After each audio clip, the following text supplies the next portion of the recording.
Everyone knows about Maven Blackbriar in Riften, a corrupt businesswoman who uses her illicit connections to ruin the lives of everyone she meets, all in the pursuit of greed. But what if I told you that the Blackbriars aren't the only corrupt family in Skyrim that basically run a city? What if I told you there is a family on the other side of Skyrim that is actually worse? A family that uses bribery, assassination, terrorism, and even enough slavery to make House Drez blush. And that family is the Silver-Blood family, run by two brothers, Thonar and Thongvor. Thonar handles the business side of the family, and Thongvor handles the political side. They make a killing by harvesting silver in the cheapest way possible, using prisoners to dig it up for free, and paying scraps to the townfolk to smelt that silver. Not only is this family extremely morally corrupt, as you'll see in this video, but they did something worse. They cross you, the player character in a quest called the Forsworn Conspiracy, by throwing you in jail. And this simply cannot stand. So, as the last Dragonborn, the doom-driven hero, we will doom them by killing them all. Hello, my fellow hirelings of House Telvanni. I'm Neloth, and today I will be showing you the best way to destroy the Silver-Blood family by destroying their business, their influence, reputation, and then finally, their lives. And the best part of this video is that we can actually eliminate the entirety of the influence the Silver-Blood family holds from Markarth completely. Something we unfortunately can't do with Maven since she's, well, essential. But all will be explained in due time. For now, sit back, relax, pour me a cup of Canis root tea, and watch as I completely destroy the lives of these two awful brothers. Now let's start off small by going to a mining town called Karthwasten, where we will get a good introduction to who the Silver-Bloods truly are. Apparently, the Forsworn attacked the mine and the Silver-Blood sent mercenaries to clear them out. Sounds generous, right? Well, the truth is that the Silver-Bloods are using this attack to force the owner of the mine, Einethach, to give them the deed of the mine as payment for their quote-unquote protection. But we aren't going to let that stand, as when we talk to Einethach, we will promise his mutton chops that we will get rid of the mercenaries so he can get back to work. When we enter the mine, we will speak to the head merc, Atar, where we have the option to persuade, intimidate, or bribe him out. However, I prefer the none of the above option and stick a blade in his heart instead. After all, these mercenaries are an asset that the Silver-Blood family could potentially use later. So slay them all, and Einethach's glorious mutton chops will thank us and reward us generously for making sure the Silver-Bloods don't take the mine to increase their bottom line. Be sure to strip them of all their armor as well, as we don't want the Silver-Bloods to come back and strip their armor to recuperate their losses. Next, when we enter Markarth, we will see a man named Weylin brandish a knife and attempt to assassinate a woman named Margaret, which is just a crazy fucking introduction to a city. We will want to kill Weylin before he lays a finger on Margaret. The reason for this is because Margaret is an Imperial spy looking for a way to steal the deed to Cidhna Mine, the Silver-Blood's prison and primary source of income. However, Weylin is unaware of this, as his orders were given to him by Madanach, the king of the Forsworn, who received that order from Thonar Silver-Blood himself. Originally, he believed that his attack was only to spark fear into the hearts of the Nords, but there was a lot more to that. If that sounds confusing, that's because it's a conspiracy between the Forsworn and Silver-Bloods. It's supposed to be confusing. But, simply put, we don't want Thonar's hit job to be a success, even if Margaret royally botched her mission, as the goal is to thwart the Silver-Bloods in every single way possible. When you're done with that, we'll want to take a stroll onto the west side of Markarth where we can see some beautiful waters, a nice forge, a dead body, and wage slaves. What a beautiful city, right? We will want to speak to one of these laborers named Amluag, who complains that he is being overworked by the Silver-Bloods, more specifically, Mulush.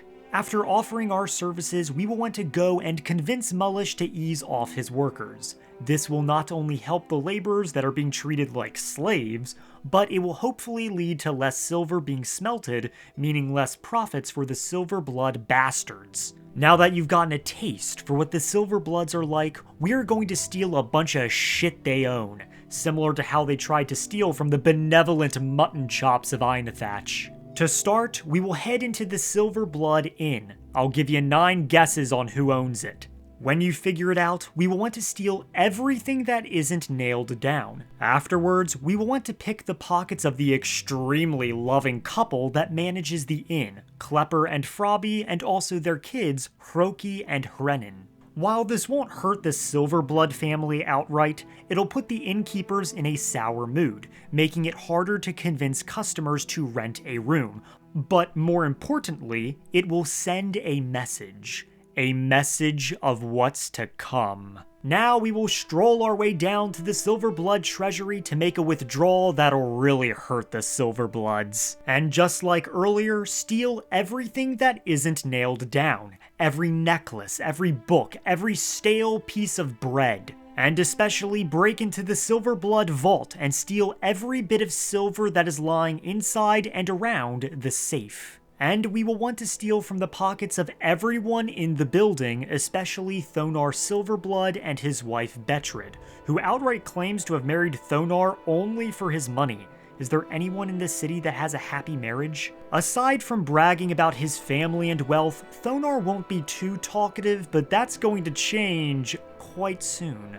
Now, we don't want to neglect Thonar's brother Thongvor, so we will want to steal everything that he has as well, all while he goes on about the Stormcloaks and shit. If you come across Ingvar the Singer, you will also want to pick his pocket and make his life a living hell too, because he's a brute that works for the Silver-Blood family. The same goes for Reburus Quintilius, who is the Silver-Blood bookkeeper and money counter. Stealing from him will hopefully put him in a poor state of mind and mess up his money count. Now we get to the best part, the section of the video where we really get to hurt the family, and that is through a quest called the Forsworn Conspiracy, which we get by reading a letter from Eltrys. He will have us investigate a variety of people to get answers on why the Forsworn are killing people, which obviously leads us to the Silver-Bloods. Now, after investigating Weylin's room, you will be met with a local tough paid by the Silver-Bloods named Dryston. You will be forced to brawl him, but rather than engage in such an unrefined dispute, just pull out your best weapon and slaughter him with it, and read the note on his body that leads you to Nepos the Nose. The goal here is to deprive the Silver-Bloods of one more merc, like with Atar in Karthwasten. Be sure to also question Margaret, who should be alive, and then return to Eltrys and give him an update on your investigation. As he will reward you with so much gold, you'll wonder why he was a laborer for so many years. However, do not return to Eltrys again until you have investigated both Nepos the Nose and Thonar himself. The reason for this is because if you complete one of these investigations and then return to Eltrys, he will be dead and you will be jailed, prohibiting us from investigating the other and hurting the Silver-Bloods further.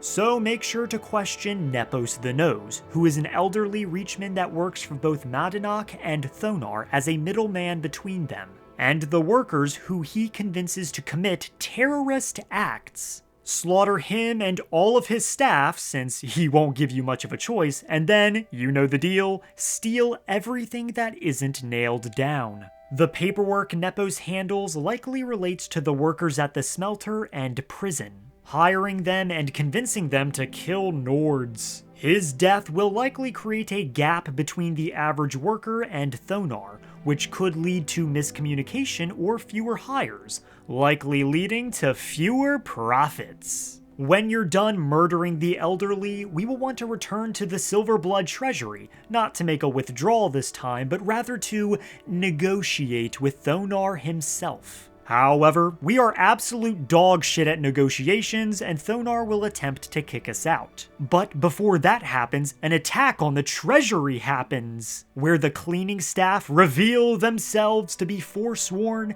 and attack everyone, including killing Thonar's wife, Betrid, which is perfect for us because that's bound to cause Thonar some mental anguish and distress given his reaction, even if they weren't happily married. Fun fact, I already mentioned that Betrid only married Thonar for his money, but in the game files, it shows that Thonar is in a secret relationship with Lisbet, the owner of the general store and part-time cannibal. We will be speaking to her very soon. Be extremely rude to a grieving Thonar and then get jailed by the Markarth Guard.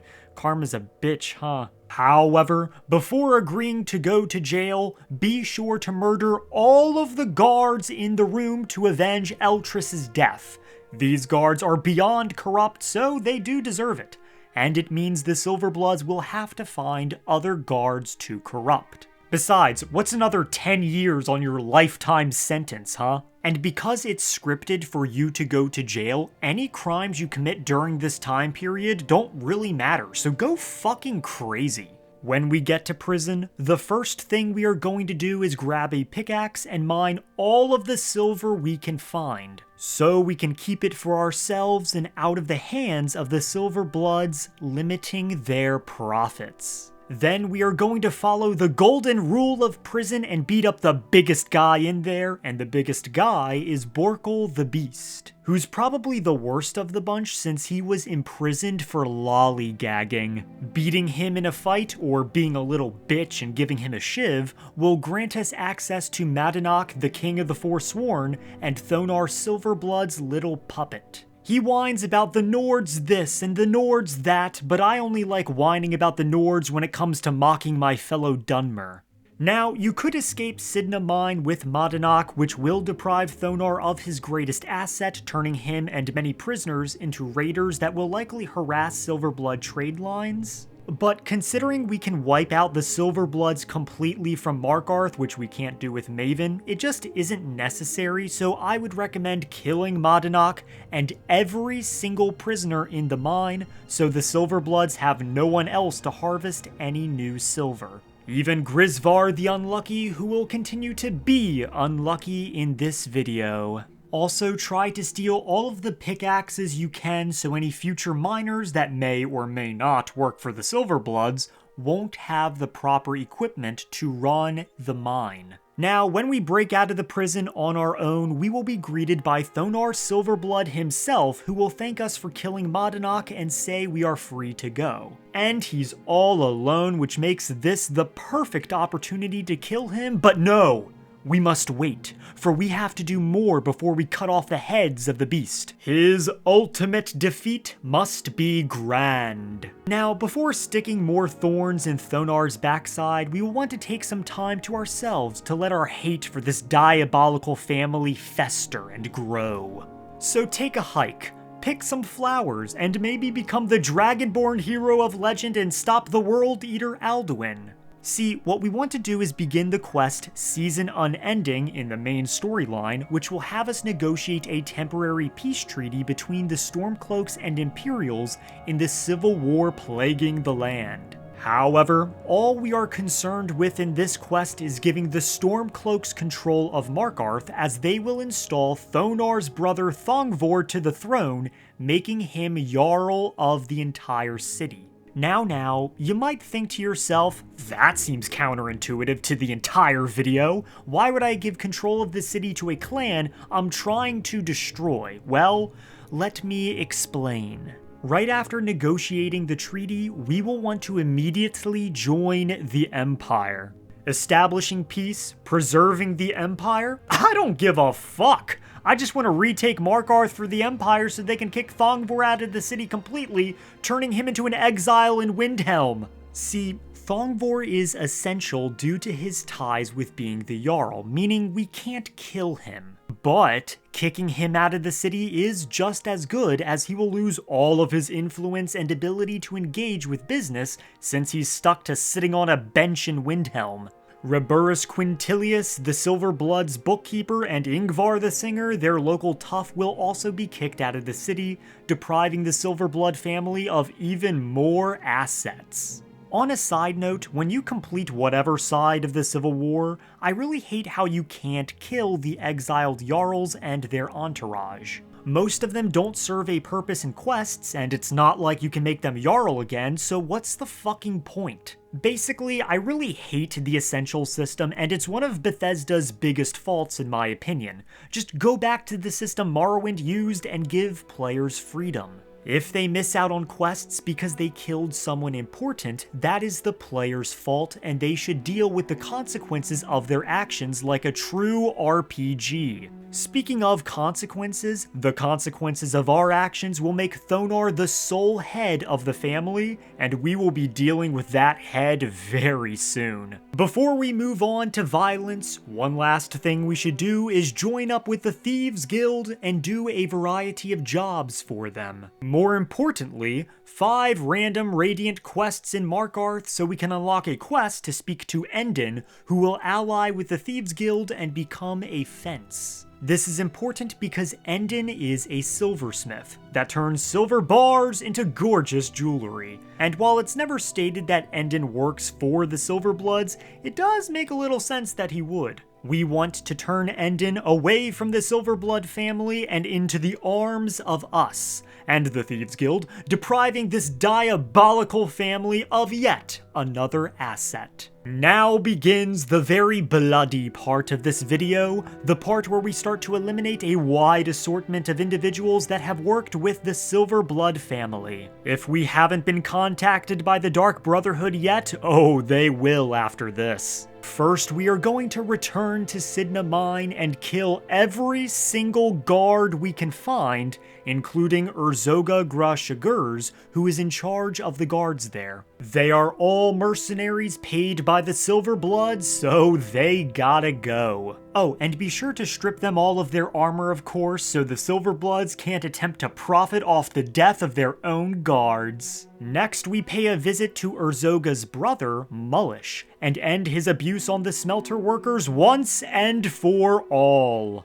You can also kill the Smelter Workers, but since we are going to eliminate Thonar and his family's influence rather soon, I don't see the need, but you can never be too careful, so kill whomever you please. Since you might get arrested by the guards for your quote-unquote rampant murder spree, you should also kill as many guards as you can find. The reason for this is because we truly don't know how many corrupt guards are working for the family, perhaps all of them. But it doesn't matter, as we are going to make sure none are alive to be able to be corrupted in the future. Now, because of all this righteous killing, your bounty will end up getting quite high and expensive. And if you are in dire need of cash, perhaps watch my money-making guide, filled with all the knowledge you need to know. Anyways, make your way to the Arnleif & Sons Trading Company and take advantage of Lisbet's cutthroat prices, then wait a few hours and give her the deal of a lifetime. The reason for this is because, as I said, Lisbet and Thonar are secretly together, so her death will have a strong impact on Thonar. Besides, Lisbet is secretly a cannibal that ate her husband, so she deserves death as much as Thonar does. And then make your way to Understone Keep and kill Ondolamar and the rest of the Thalmor bastards. They don't have any relation to the Silver-Blood family and they probably hate each other, but I just want them dead, and you should too, cause, you know, Thalmor bad. And now we have made it to the end. The final villain, Thonar Silver-Blood himself. A man who once had everything, but was all taken away by us. Savor the moment. Savor every single second. But before you deal the killing blow, be sure to soul trap him and then kill him in the coldest of blood. If Sithis is watching, he's probably nervous at how effective we were at ruining his life. Bonus points if you kill him with the shiv the Forsworn prisoners used on each other. Take the black soul gem that contains his soul and then enchant it into one of the shivs. Then we will fight our way into Lost Valley Redoubt and all the way up to Bard's Leap Summit, where we will find 2 hag ravens doing some heinous rituals. Shove the shiv up one of their asses and the work is finally done. And there you have it. We have effectively eliminated the entire presence of the Silver-Blood family and ruined them completely, like dominoes falling in the most careful of arrangements. Now, there are many other people we could have killed, like the entire family that manages the Silver-Blood Inn for the Silver-Blood family, or Riada, a servant to the Silver-Bloods and wife to the late Eltress. And feel free to kill them if you desire, but since we have defeated the Silver-Bloods, removing them from the city or killing them outright, there is simply no need. And hey, maybe Riada can take over what very little remains of the Silver-Blood business and make it something better. I mean, her husband died trying to investigate the Silver-Blood bastards, so she deserves it.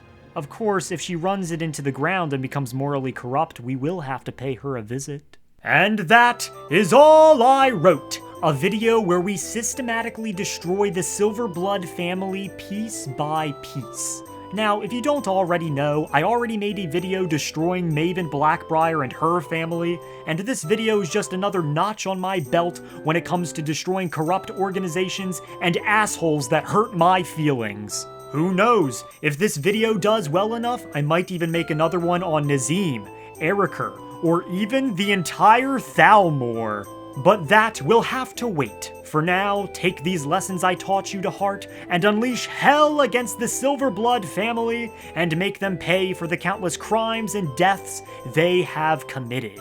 But before bestowing justice upon Markarth, allow me a moment to thank my channel members. And those members are Mirak, Sovdark, Conarunda, Nork, Will Ernst, The Proud Prince, Skooma Addict, JJ Ensid, Grud, Batman Man, Deadpool Maoista, Ranger McKay, Dova 2023, Partheon, Milani Stilla, David Correa, Carson Friday, Abdullah the Goat, and NCC 2614. And if you would like to see my videos earlier by either 24 hours or even 3 days, then consider becoming a member. All members get early access, and Oathman and Mouths will get shoutouts at the beginning or end of almost every video.